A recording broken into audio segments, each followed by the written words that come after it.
बस बस.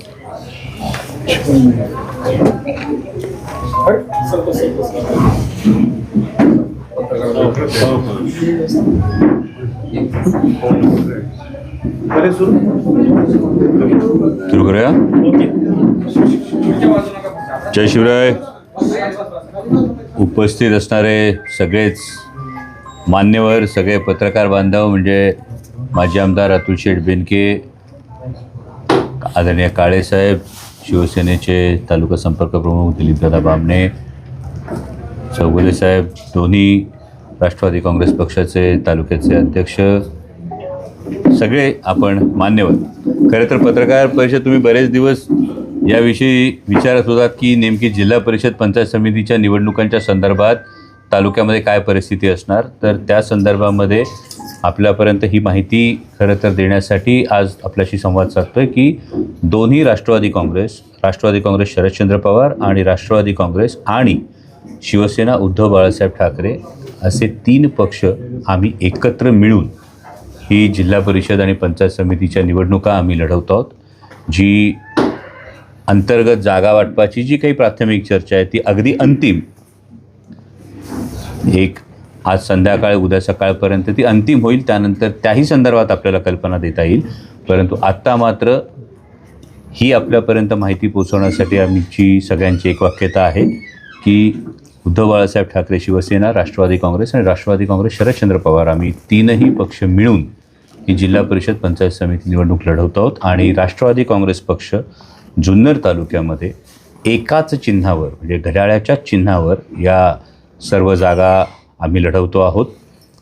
मागच्या महानगरपालिकांच्या निवडणुकांच्या वेळी पिंपरी चिंचवड असेल, पुणे असेल, या ठिकाणी काही ठिकाणी जिथे मतविभागणीचा, विशेषतः समविचारी मतविभागणीचा जो काही एक फटका पडू शकतो, ही टाळण्याच्या दृष्टिकोनातून वरिष्ठांनी, राष्ट्रवादी काँग्रेस पक्षाच्या वरिष्ठांनी हा निर्णय घेतला. आदरणीय पवारसाहेबांबरोबर, अजितदादांबरोबर जी आमची बारामतीमध्ये बैठक झाली, या बारामतीच्या बैठकीमध्ये हा निर्णय झाला. जिथे जिथे शक्य आहे, जिथे जिथे कार्यकर्त्यांची सहमती आहे, अशा ठिकाणी आम्ही घड्याळावर एकत्रितपणे ही निवडणूक घड्याळ या चिन्हावर लढवतात. आणि महाविकास आघाडी ओरिजिनल जी आहे त्यामध्ये आधीपासून शिवसेना उद्धव बाळासाहेब ठाकरे आणि राष्ट्रवादी काँग्रेस शरदचंद्र पवार हे सोबत आहेत. आणि आपण हेही पाहिलेलं आहे की शिवसेना उद्धव बाळासाहेब ठाकरेच्या सगळ्या कळवट शिवसैनिकांनी या दोन्ही निवडणुकींमध्ये अत्यंत हिरहिरीनं हे राष्ट्रवादी काँग्रेस शरदचंद्र पवार या पक्षाबरोबर ही कायम ही भूमिका घेतलेली आहे. आणि त्यामुळे आम्ही या निवडणुकीमध्ये सोबत जातो, जेणेकरून सर्व पक्षांच्या कार्यकर्त्यांना जिथे जिथे शक्य आहे तिथे तिथे आम्हाला न्याय देता येईल. शिरूर लोकसभा मतदारसंघामध्ये काय परिस्थिती राहील? शिरूर लोकसभा मतदारसंघामध्ये जसं आपल्याला सांगितलं त्या पद्धतीनं वरिष्ठ पातळीवर जिथे जिथे शक्य आहे त्या त्या ठिकाणी दोन्ही राष्ट्रवादी काँग्रेस आणि मग तिथल्या स्थानिक शिवसेनेचं जे काही म्हणणं आहे त्यानुसार हा अलायन्स आपण करतो आहोत. जिथे हे मान्य नाही किंवा जिथे हे शक्य नाही अशा ठिकाणी काही ठिकाणी मैत्रीपूर्ण लढती होतील. आंबेगाव तालुक्यामधली परिस्थिती वेगळी आहे. आंबेगाव तालुक्यामध्ये तुतारी आणि घड्याळ, म्हणजे राष्ट्रवादी काँग्रेस शरदचंद्र पवार आणि राष्ट्रवादी काँग्रेस हा अलायन्स होत नसल्यामुळे तिथे वेगळा निर्णय आंबेगाव तालुक्याचा घेतला गेलेला आहे. शिरूर आणि हवेलीचं आज माझ्या माहितीप्रमाणे अंतिम जी काही चर्चा आहे त्या चर्चेला अंतिम स्वरूप दिलं जाईल. खेड तालुक्यामध्ये शिवसेना उद्धव बाळासाहेब ठाकरे आणि राष्ट्रवादी काँग्रेस शरदचंद्र पवार या संदर्भात आपण पुढे जातो आहोत. आणि जुन्नरमध्ये मी आपल्याला जो निर्णय सांगितला त्या पद्धतीनं दोन्ही राष्ट्रवादी काँग्रेस आणि उद्धव बाळासाहेब ठाकरे शिवसेना आपण एकत्र जातो. मला बाळाभाऊचा दोघांना प्रश्न आहे की राष्ट्रवादीची फूट पडली, त्याच्यानंतर तुम्ही दोघांनी एकमेकावर आरोप प्रत्यारोप केले. आता याच्या निवडणुकीच्या पार्श्वभूमीवर तुम्ही पुन्हा एकत्र येत आहे.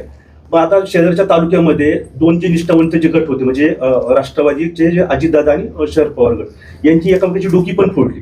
मग आता म्हणजे निष्ठावंत कार्यकर्त्यांचा खेळ होता असं वाटत नाही तुम्हाला? यामध्ये फार महत्त्वाची गोष्ट आहे. आपण या सगळ्या गोष्टीचे कारण जर विचारलं तर कारण काय होतं ही फूट पडण्याचं, ते म्हणजे आदरणीय दादा आणि साहेब बाजूला झाले, हे कारण होतं मूळ.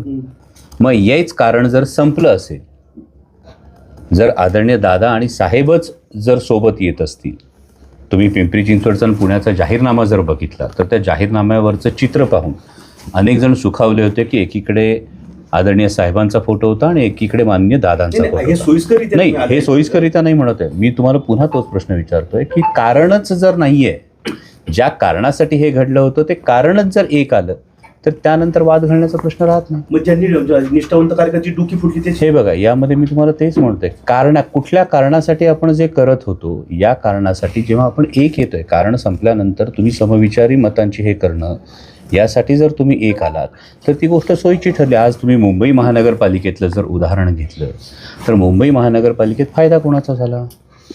नाही म्हणजे युत्या ह्या आघाड्या आता या सगळ्या गोष्टी ज्या आहेत, मी पुन्हा एकदा म्हणतो, समविचारी मतांची विभागणी जर तुम्हाला टाळायची असेल तर त्यासाठी तुम्हाला हा अलायन्स आणि हा नॅचरल जो आम्ही पार्टनर्स आहोत तो आम्ही समविचारी पक्ष म्हणून एकत्र नाही, येऊ. मग या युत्या आघाड्या ह्या जनतेच्या हिताच्या का तुमच्या हिताच्या? कुणाच्या?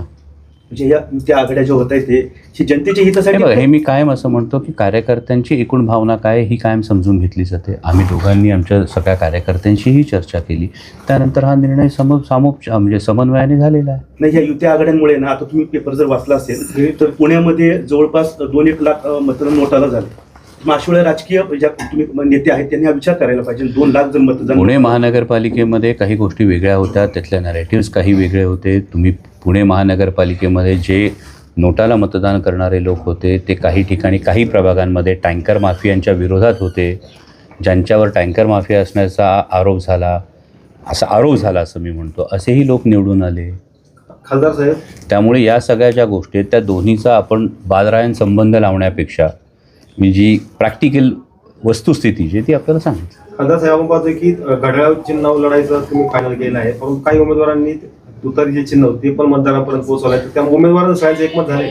हो, उमेदवारांशी आधी चर्चा केली. कालही ज्या काही गटांमध्ये आपण म्हणतात त्या गटांमध्ये कार्यकर्त्यांचाही मेळावा झालेला आहे. आणि मी जसं आधी म्हणालो, मतभेद हे कुटुंबात सुद्धा होतात. मनभेद होण्याच्या आधी जर सांधले गेले तर गोष्टी सोप्या होतात.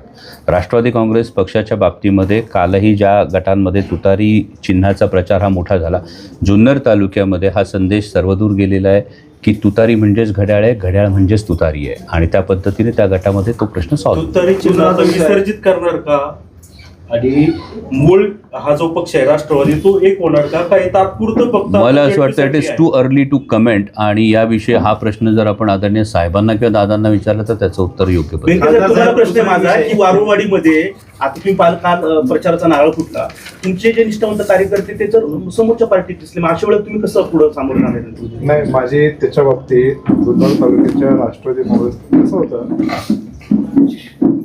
पक्ष पार्टी चालत असताना एखाद्या गावामध्ये कधी कधी असं होतं की गाव एकत्र आलं, तो उमेदवार तिथे गेला तर ते गावचे लोक जे असतात, मग ते इतर पक्षाचे कार्यकर्ते जरी असले तरी त्या गावाच्या उमेदवाराच्या प्रतीक म्हणून तिथं काही लोक उपस्थित होते. त्याच्यानंतर जे घडलं त्याच्यानंतर माझी दुपारी परत बैठक झाली आणि राष्ट्रवादी काँग्रेस पक्ष उद्धव बाळासाहेब ठाकरे आणि राष्ट्रवादी काँग्रेस पक्ष शरद पवार याचा जो काही उमेदवार येईल त्याच्या मागे ते तुम्हाला सगळं दिसते. दिलीप शेठ, म्हणजे आज तुम्ही आता शिवसेनेचे नेते आहात, तालुका प्रमुख या ठिकाणी दिसत नाही, त्यांची भूमिका वेगळी आहे. भूमिका अशी वेगळी नाहीये. थोडंसं ते त्यांच्या पद्धतीने ते विचार करतायत, पण आम्ही त्यांना कुठल्याही प्रकारे नाकारलेलं नाही. त्यांच्या इतर पक्षाच्या नेत्यांची ही चर्चा सकाळपर्यंत मिटिंग चालू आहे अशी चर्चा आहे. मशाल सोबत आहे असं तुम्ही म्हणताय, पण मशालीचे तालुकाध्यक्ष नाहीयेत का? नाही तालुका अध्यक्ष नाहीयेत ते त्या थोडेफार त्या काही गोष्टीसाठी ते विचार करतायत. म्हणजे ते कधी आज संध्याकाळपर्यंत पण आमच्या बरोबर येऊ शकतील किंवा त्यांचा विचार सांगतील आम्हाला. काय माहिती अशी मिळते की तालुका प्रमुख माऊली खंडागळे जे आहेत ते तिकडे वर्ग झालेले आहेत. वस्तुस्थिती काय नेमकी? नाही, अजूनपर्यंत म्हणजे ते वर्ग झालेले आम्ही लॉजिकली बोलत नाही, प्रॅक्टिकली बोलायला पाहिजे. अजूनपर्यंत आम्हाला त्या पद्धतीचा कुठल्याही प्रकार ते सोबत असणार का त्यांच्याशिवाय तुम्ही एकत्र आले? माऊली खंडागळे सोबत तुमचे असणार का त्यांच्याशिवाय तुम्ही एकत्र आले? माऊली सोबत आहे आम्ही ना, कुठे अजून नाही म्हणतच नाही, माऊली सोबत आहे.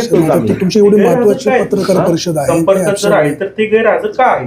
गैरहजर असेल त्यांचं आता काही त्यांनी काही वेगळा विषय त्यांच्या डोक्यात असेल तर आम्हाला माहित नाही अजून, परंतु आम्ही काही त्यांना नाकारलेलं नाही. नारायणगाव वारुळवाडी गटासाठी उमेदवार मिळायला उशीर का झाला? का भेटत नव्हता का? उशीर का झाला? काय झालं, खूपच इच्छुक असल्यामुळं ते आम्हाला सगळ्यांबरोबर एकत्र बसून त्याची चर्चा करावी लागली. त्यामध्ये वारुळीताई होत्या, बोरकरताई होत्या, खैरेताई होत्या, शेळकेताई होत्या आणि मेत्रेताई होत्या.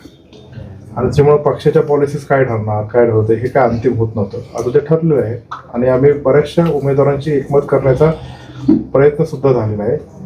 जसं आता खासदार साहेबांनी सांगितले, बाबणे साहेबांनी पण सांगितलंय, 3 पक्षाची आघाडी झालेली आहे. या तालुक्यात आघाडी म्हणून करून लढणार आहे. आमचं अजून सीट शेअरिंगचं डिस्कशन चालू आहे. त्यातून कोणाला कसं बसायचं ते ठरेल. उद्या परवापर्यंत म्हणजे आज उमेदवार तुम्ही जाहीर करणार नाही? नाही, आता सीट शेअरिंग करून कसं ठरेल. तुम्हाला वाटत नाही उशीर होते म्हणून, पुढे प्रचाराला उशीर होईल? नाही, आता 1 दिवस तर आहे. राष्ट्रवादी किती जागा लढणार, शिवसेना किती जागाची मी मागणी तुम्हाला आहे? तेच म्हणालो, सीट शेअरिंगचा जो फायनल फॉर्म्युला आहे तो एकदा क्लिअर झाला की तो आपल्याला कळेल आणि त्यानुसार मी आपल्या सगळ्यांशी पुन्हा आम्ही तिघे मिळून संवाद साधू. त्यावेळी आपल्याला ते कोल्हे साहेब, काल इथं माऊली खंडागळे आले, शिवसेनेचे सगळे नेते आले, तुमची एकत्रित बैठक झाली, त्याच्यामध्ये काय नेमकं फिसकटलं कुठे आणि ते निघून गेले. मग आता नेमकं पॅचअप होतोय की नाही, की माऊली खंडागळे ते तिकडे वर्ग होणार हे आहे? बघा, मी पुन्हा तेच म्हणतोय वाणी साहेब की जे शिवसेनेच्या संपर्क प्रमुखांनी जी गोष्ट सांगितली त्यानुसार कुठलीही अशी ऑफिशियल माहिती ना त्यांच्यापर्यंत आहे ना माझ्यापर्यंत आहे. अशी ऑफिशियल माहिती जोपर्यंत आमच्यापर्यंत येत नाही त्याविषयी असं कुठलंही भाष्य करणं योग्य नाही. त्या पद्धतीनं त्यांनी सांगितलं, त्यांच्या तालुका प्रमुखांविषयी ते आग्रही असणं आणि ते त्यांच्या संदर्भामध्ये कायम पाठपुरावा करणं ही अगदी स्वाभाविक गोष्ट. यामध्ये कुठल्याही अलायन्समध्ये यामध्ये अडचण होत फक्त 2च दिवस पुढे मागे ज्या गोष्टी होतात या गोष्टींसाठी हे प्रयत्न सुरू आता साहेब आहेत. फक्त 2च दिवस राहिले फॉर्म भरायला आणि समोरचे उमेदवार परीक्षेला बसलेले आहे. अजून तुमचे उमेदवार शाळेत प्रवेशही घेतलेला नाही. असं तुम्हाला वाटतं? आमचे उमेदवार सगळे ग्राउंडवर आहेत. हे सगळे ग्राउंडवर आहेत. समोरच्या उमेदवारांची यादी जर तुमच्याकडे असेल तर ती मला दाखवा. खासदार साहेब, त्यामुळे हे सगळेच पक्षांची ही परिस्थिती असणार आहे. या सगळ्या जागा वाटपाच्या ज्या काही गोष्टी आहेत, ज्या काही घडामोडी आहेत, या पुढे मागे 19-20 जे काही आहेत त्या सगळ्या शक्यता तपासून जेणेकरून निवडणूक करायची तर ती गुलालाचीच करायची हा आमचा सगळ्यांचा निर्धार आहे. सत्यशील शेरकर दिसत नाही आज. सत्यशील दादा आज पुण्याला आहेत. माझं बोलणं झालं त्यांच्याशी. ते दुपारी आले की आपण पुन्हा या म्हणजे तुम्हाला ते विज्युअल्स मिळतील. ते दुपारी मला भेटायला येतील. पुढे जुन्नर तालुक्याच्या जनतेला तुम्ही तिघं एकत्र दिसणार? हां, शेरकर, कोल्हे आणि बेनके एकत्र दिसणार का? मग आता आम्ही आहोत ना. नाही नाही, त्यासाठीच आधी- आम्ही आधी- सांगतो. आधी- आधी- आधी- त्यासाठीच आम्ही सांगतो. हा, नाही, आधी-मधी फिसकटलं. मला सांगा थोरवे साहेब, याआधी आपण कुठल्या पेपरमध्ये काम करत होता? मी अपुडारीमध्ये होतो. ठीक आहे, त्याआधी सुरुवात कुठल्या पेपरमध्ये केली? अपुडारीपासून. काही गोष्टी जेव्हा बदलतात, मी तुम्हाला एकच गोष्ट म्हणालो, मतभेद आणि मनभेद या 2 गोष्टींमध्ये पुसटशी सीमारेषा आहे. मनभेद होण्याच्या आधी जेव्हा जुळलं जातं तेव्हा कुटुंब एकत्र येतं. त्या पद्धतीनं सत्यशील दादा असतील, संजय काळे साहेब असतील, अतुल शेठ असतील आणि मी असेल, तर आमच्या ज्या भूमिका आहेत या भूमिका वैयक्तिक आयुष्यामध्ये काही जरी झालं तरी आम्ही मित्र आहोत. ती मैत्री आम्ही कायम टिकवलेली आहे आणि त्या पद्धतीने आता पुढे नॅव्हिगेट करणं सोपं आहे आणि त्या दृष्टीने आमची वाटचाल सुरू आहे. तुमच्या लेवलवर आहे तुमचे मतभेद किंवा काय तुम्ही म्हणताय ते तुम्हाला असं वाटतं की जनता स्वीकारेल का तुमचं हे सगळं? मी पुन्हा तुम्हाला म्हणतो की समविचारी मतांची विभागणी टाळण्याच्या दृष्टिकोनातून तुम्हाला ही भूमिका घेणं फार गरजेचं असतं आणि ही जेव्हा तुम्ही भूमिका घेता तेव्हा अनेक ठिकाणी आपल्याला बघायला मिळतं की काही पक्ष वेगवेगळ्या निवडणुका लढवतात, त्यानंतर सुद्धा ते एकत्र यावं लागतं.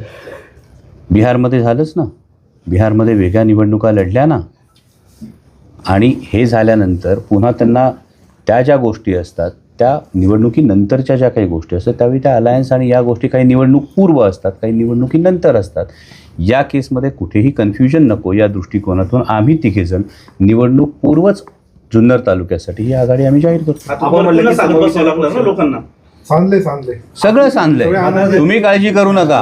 ऐका, आमचं सांधून झालंय, आनंदी आहे. तुम्ही उगं उचकटून बघू नका. सांधलंय, सिमेंट बरोबर भरलंय का नाही भरलंय हे बघण्याची काही आवश्यकता नाही. साहेब खुशी खुशी तुम्ही जे म्हटलं उमेदवार काही तालुक्यातले डिक्लेअर झालेत का आता? म्हणजे तुम्ही- आता डिक्लेअर मी काय परिस्थिती तेच म्हणालो, फायनल एकदा अंतिम यादीवर हात फिरवणं सुरू आहे. त्यानंतर एकदा किमान जागा वाटप उद्या वगैरे असं परवा. काय किंवा शिवसेनेला किती वगैरे? अंतिम हे या 1-2 दिवसात फायनल होऊन जाईल. आम्हाला पुन्हा यावं लागणार. आणि कोणाची 100% या ना, तुमचं स्वागत आहे. तुम्ही भेटला तर बरं वाटतंय. तुम्ही म्हणले की समविचारी पक्ष एकत्र आले, मग काँग्रेस आपल्या सोबत नाही का? हा, काँग्रेस आपल्या सोबत नाही का? काँग्रेस आहेच तसोबत. आज सत्यशील दादा आणि त्यांच्या काँग्रेसचे जे नेते आहेत, सत्यशील दादा जरी नाही, सत्यशील दादांशी त्याच्या संदर्भात इथल्या स्थानिक नेत्यांशी जी बोलायचं होतं ती जबाबदारी मी त्यांच्यावर ठेवलेली आहे. तर ते म्हणाले मी आज पुण्यात आहे, दुपारी आलो की आपण बोलू. अतुल दादा, काळे दोन्ही राष्ट्रवादी एकत्र यावी अशी तुमची विधानसभेपासूनच्या पूर्वीपासून इच्छा होती. तुम्ही नगर परिषदेला पण प्रयत्न केले. आता शेवटी जिल्हा परिषदेला हा योग आलाय. काय भावना आणि पुढे काय अपेक्षा? नाही, मला त्याच्यात खूप आनंद आहे. माझ्या इलेक्शनला माझा पराभव झाल्यानंतर पण मी पहिली प्रतिक्रिया दिली होती की माझ्या पराभवाचं मला वाईट वाटत नाही, पण हे 2 वेगळे जसं मला जास्त वाईट वाटतंय. आता एकत्र झाले त्याचा मला खूप आनंद आहे आणि मी कार्यकर्त्यांची संवाद साधल्यानंतर प्रत्येक गट वाईज आम्ही जेव्हा बैठक घेतली तेव्हा लोक खूप खुश आहेत. आणि म्हणून ते जे लोक म्हणतात जे अजितदादा पवार साहेबांनी आम्हाला दादांनी आम्हाला सांगितलं त्याबद्दल कोल्हे साहेबांना आम्ही बसलो आणि एकत्र बसल्यानंतर साहेबांनी कोल्हे साहेबांनी दादांनी सांगितलं की एकाच चिन्हावर जर गेलं तर तिथं अजून आनंद झाला. म्हणून आता इकडं चांगलं परिस्थिती राष्ट्रवादी काँग्रेस पक्षाची आहे आणि राष्ट्रवादी काँग्रेस पक्षाबरोबर शरदचंद्रजी पवार साहेबांचा पक्ष आणि त्याचबरोबर शिवसेना उद्धव बाळासाहेब ठाकरे आल्यामुळं ह्या 3 जणांच्या आघाडीचा अलायन्स या जुन्नर तालुक्यामध्ये नंबर 1 राहील आणि 8च्या 8 जागा आम्ही जिंकू असा मला विश्वास आहे. खासदार साहेब, आता तुम्ही खरं म्हणजे जिल्ह्यात सगळं नेतृत्व करताय. आता तुम्ही तुतारीचं नेतृत्व कराल, तुम्हाला घड्याळाचंही नेतृत्व करावं लागणार आहे.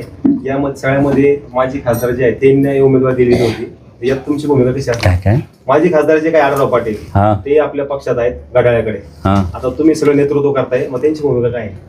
त्यांची भूमिका आपण त्यांना विचारली तर जास्त बरं पडेल. त्यांच्याविषयी माझी भूमिका काय नाही, त्यांच्याविषयी माझी भूमिका काय एवढंच मी सांगू शकतो. सोबत दिसत नाही. हां, त्यांच्याविषयी माझी भूमिका काय एवढं मी सांगू शकतो. त्यांची भूमिका काय आपण त्यांना विचारू. भूमिका काय आहे? नक्कीच ज्येष्ठ नेते आहेत, मला त्यांच्याविषयी कायम आदर आहे. आपण अगदी निवडणुकीच्या धामधुमीतही बघितलं की जिथे शिवनेरी किल्ल्यावर माझी त्यांची भेट झाली तर आम्ही वाकून नमस्कारच केला. माझ्या भूमिकेत कधी बदल नाही, मला त्यांच्याविषयी आदर आहे. आता ते घड्याळ आता तुम्ही जिल्ह्यात करणार. शिवसेनेमध्ये शिंदे सेनेमध्ये जायचा प्रवेश करायसाठी ते प्रयत्न करतायत, तुम्ही त्यांना रोखणार का? मग माझ्यापर्यंत अशी बातमी आलेली नाही, हे आपण सांगितलं. जर त्यांनी मला ऑथेंटिक अशी माहिती मिळाली तर 100% आम्ही विनंती करू. विनंती करणार? 100% विनंती करू अलायन्स म्हणून. सर, आता तुम्ही म्हणताय की आता ठरलंय असं की राष्ट्रवादीच्या घड्याळाचे निवडणूक लढवायचे, परंतु आता आपलं मशालीचं चिन्ह आहे, त्याचं काय करायचं? नाही नाही नाही नाही नाही, मशालच लढणार. मशालच लढणार. जागा वाटपानंतर जागा वाटपाचा जो विषय तो त्याच्यात आमचं चालू आहे.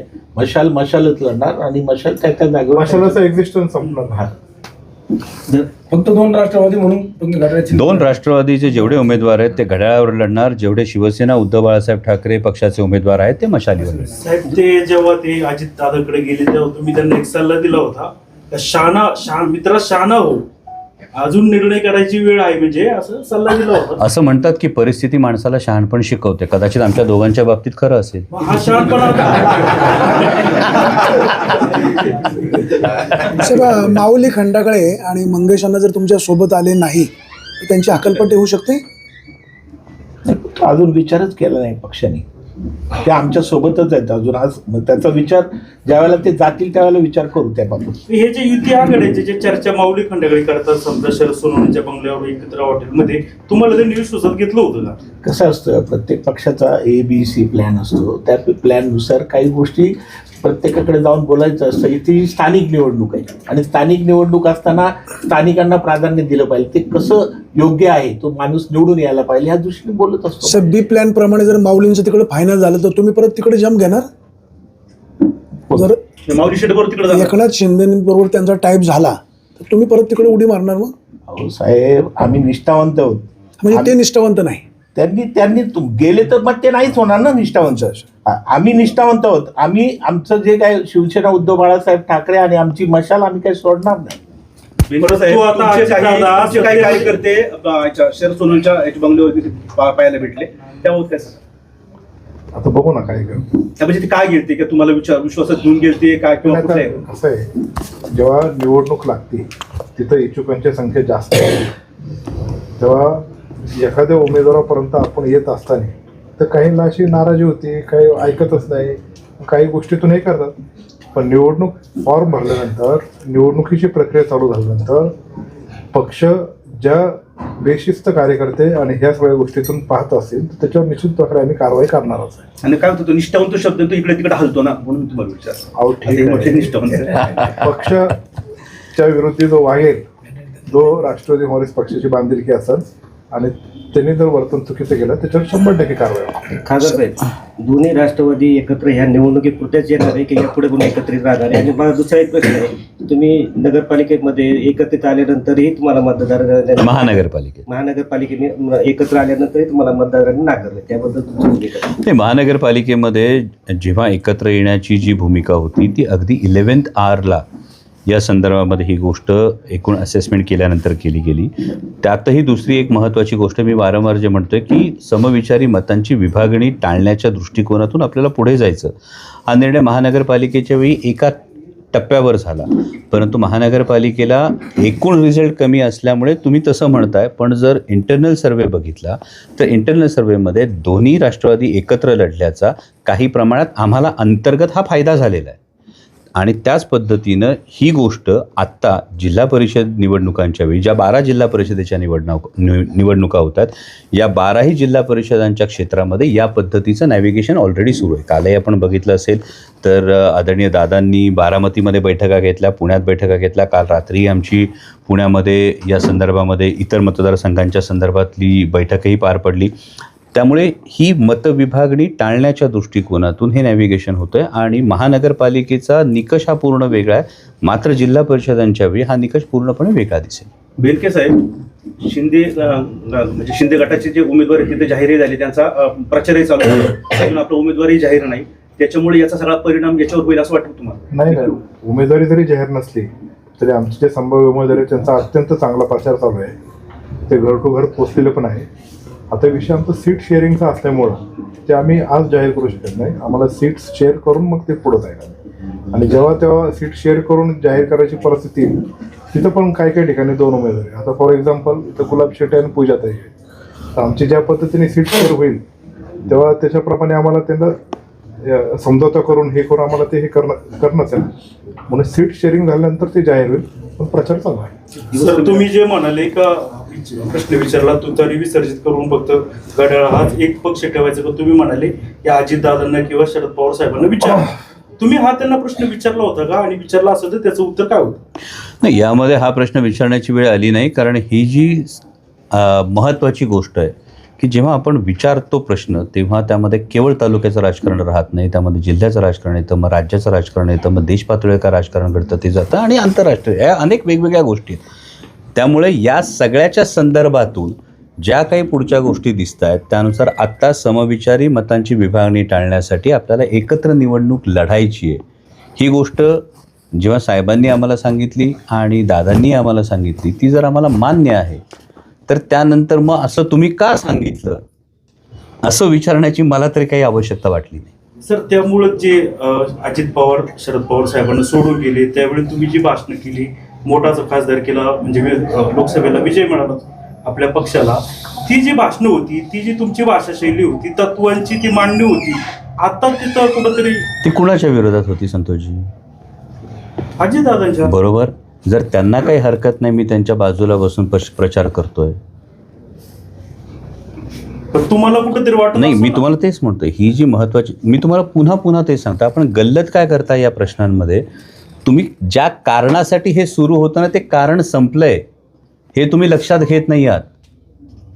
म्हणजे कारण जर संपलं असेल आणि स्वतः दादा आणि साहेबांनी या गोष्टीच्या दृष्टीने पुढाकार घेऊन आम्हाला सांगितलं असेल की या निवडणुका आपल्याला एकत्र लढायच्या, तर त्या कारणासाठी ज्यासाठी तुम्ही मागचे सगळे जे उल्लेख करताय, कारण ते होतं ना की ते दोघे वेगवेगळ्या भूमिकांमध्ये होते किंवा वेगवेगळ्या गोष्टीसाठी आपण भांडत होतो. आता जर त्या दोघांनी सांगितलं की आपल्याला हे नॅव्हिगेट एका दिशेने करायचं आणि आपल्याला या निवडणुका एकत्र लढायच्या, तर कारण संपल्यानंतर मागच्या गोष्टी स्वीकारलं पाहिजे. मी तुम्हाला तेच म्हणतो, या 2 गोष्टी जनतेने काय स्वीकारलंय हे तुम्हाला नक्कीच या निवडणुकीनंतर याच्यात जो निकाल लागला त्यातून दाखवून निकालातून 100% तुम्हाला दिसतं. कसं आहे, ही जर प्रतिक्रिया पुणे पिंपरी चिंचवडमधली प्रतिक्रिया जेव्हा जाहीरनाम्यावर मी तुम्हाला म्हणालो तसा दोघांचा फोटो दिसला ना, तेव्हा जी कार्यकर्त्यांची भावना आहे, ही कार्यकर्त्यांची भावना अत्यंत आशादायक आणि अत्यंत दिलासादायक आहे.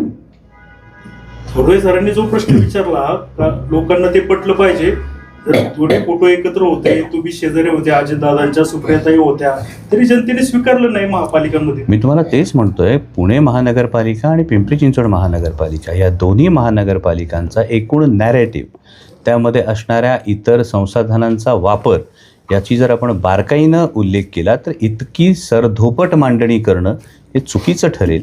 त्यामध्ये अनेक इतर फॅक्टर्स होते, किती नगरसेवक भारतीय जनता पक्षाने त्यावेळी आयात करून घेतले होते, आपण त्याची एकदा आकडेवारी काढा. या आकडेवारीमध्ये एकूण आलेल्या उमेदवारांमध्ये, भारतीय जनता पक्षाच्या एकूण निवडून आलेल्या उमेदवारांमध्ये मूळ भारतीय जनता पक्षाचे किती आहेत याची आपण एकदा मला आकडेवारी द्या. तर ही मांडणी तुम्ही म्हणताय, ही मांडणीला तर्क राहील. अदरवाईज ही फक्त सरधोपट मांडणी आहे. त्याच्यामधल्या इतर जे फॅक्टर्स आहेत, इतर जे लेयर्स आहेत, याचा आपण नाही विचारात घेतो. सर, संपूर्ण महाराष्ट्रभर जर आपण पाहिलं तर बीजेपी आघाडीवर नगरपालिकेच्या निवडणुका झाल्या याच्यामध्ये, तर काही ठिकाणी ईव्हीएम मशीनचे घोटाळे वगैरे असे बोलले जाते. काय वाटतं तुम्हाला, ईव्हीएम मशीनचा घोटाळा असू शकतो? हे बघ, याविषयी अनेकांनी शंका व्यक्त केली, पण जोपर्यंत ती गोष्ट सिद्ध करता येत नाही तोपर्यंत संविधानिक पदावर असताना ठामपणे याविषयी भूमिका मांडणं योग्य ठरणार नाही.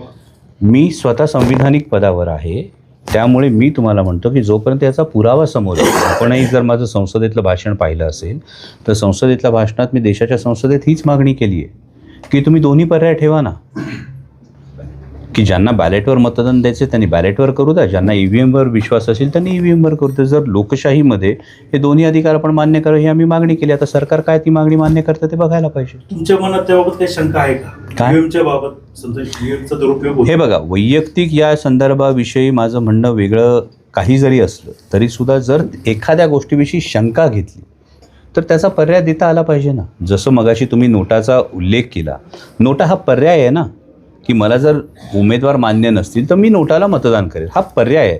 त्याच पद्धतीनं जर या देशात जसं मला एक अधिकार आहे मताचा, तसाच अगदी सर्वसामान्य प्रत्येक नागरिकाला देशातल्या एकाच मताचा अधिकार आहे. मग त्याचंही मत तेवढंच महत्त्वाचं आहे. त्याचं जर मत असेल मला ईव्हीएमवर मान्य नाही तर त्याला पर्याय दिला गेला पाहिजे, या मताचा मी आहे. पण जे आपले जे नगरसेवक जे पराभूत झालेले आहेत आपल्या पक्षाचे, ते सातत्याने तेच शंका उपस्थित करतात काहीतरी चूल आहे.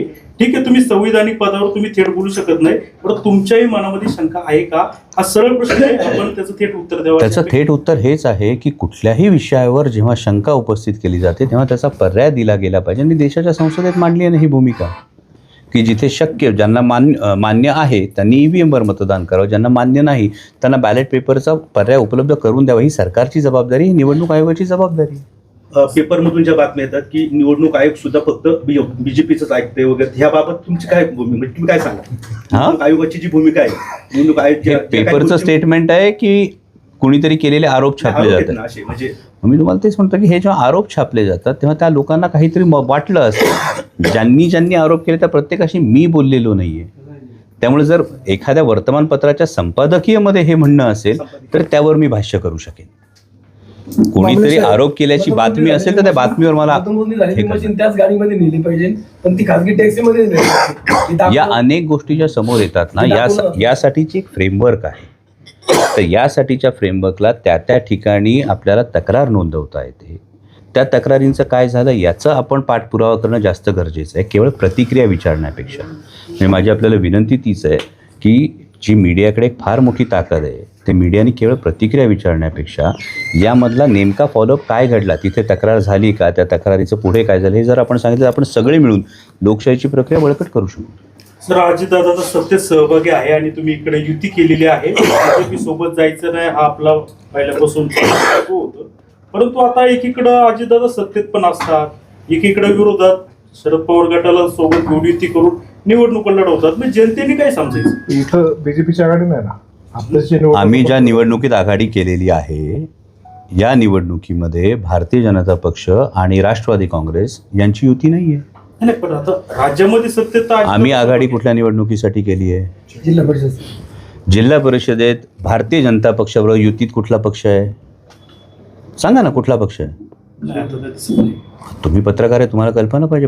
परवा मुंबईत पुण्यात बैठक झाली, पुण्यात बैठक होऊन पुणे जिल्हा परिषदेची भूमिका मांडली गेली. भारतीय जनता पक्षाबरोबर कुठला पक्ष आहे?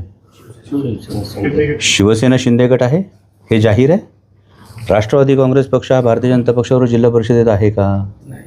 मग आम्ही जी आघाडी केलेली आहे, एकत्र निवडणूक लढवायचं ठरवलं ते पुणे जिल्हा परिषद आणि पंचायत समितीची ठरवलेली. हा प्रश्न येतच नाही. तेवढंच पुरतंय काय? मी पुन्हा तुम्हाला सांगतोय, जर घोषणा ही 12 जिल्हा परिषदांपुरती झालेली आहे तर आम्ही त्याच विषयी बोलणार ना.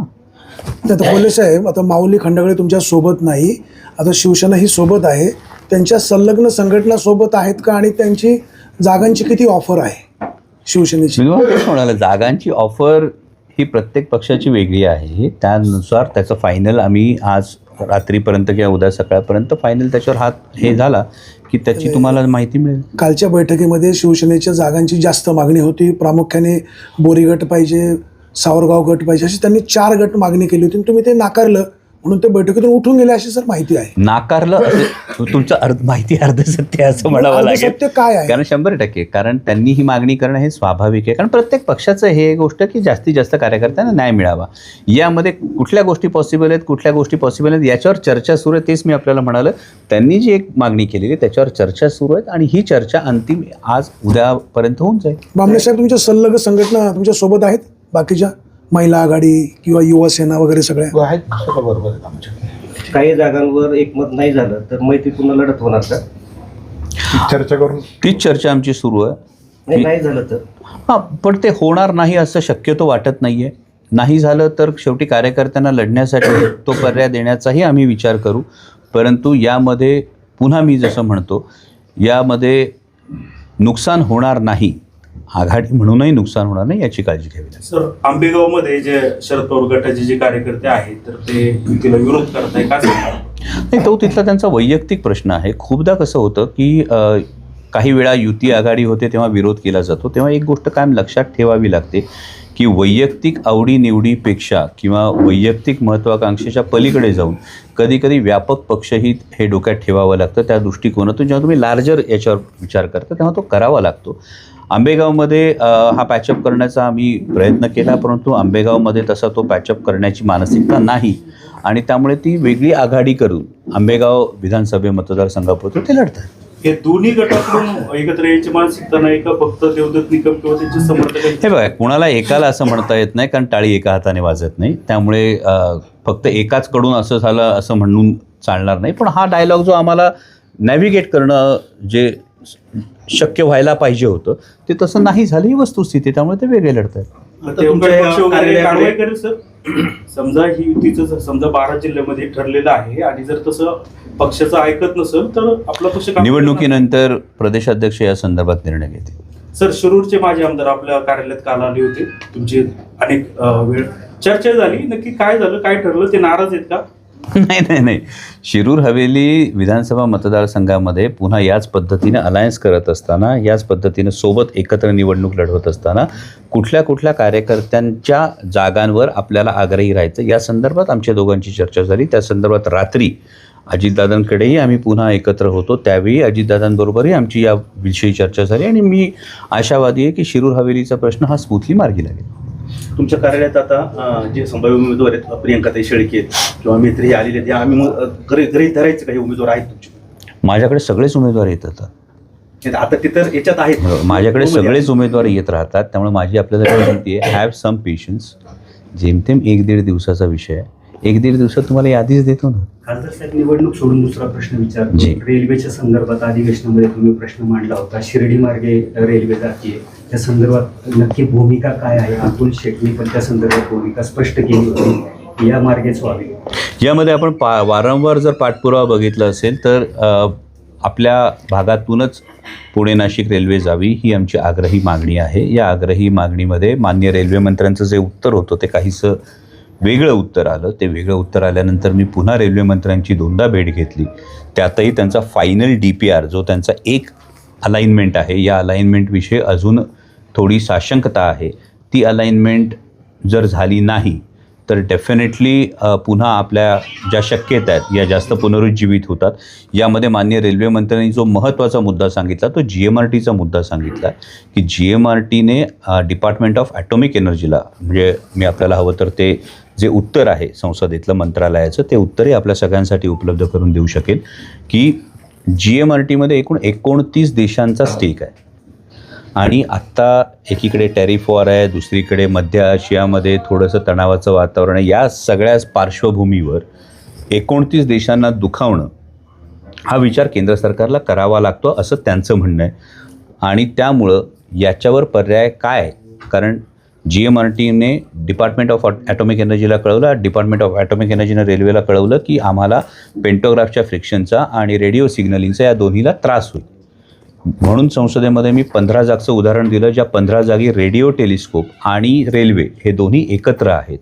तर त्या संदर्भामध्ये रेल्वे मंत्र्यांनी आश्वासन दिले की याच्यावरही काय तोडगा निघू शकतो, आम्ही विचार करतो आणि त्यानंतर त्याच्यावर आपल्याला त्यांचं उत्तर मिळेल.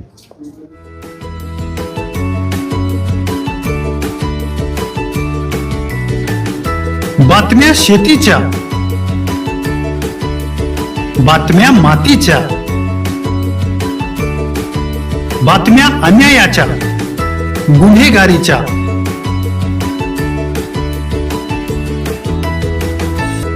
राजकारणाच्या आणि समाजकारणाच्या,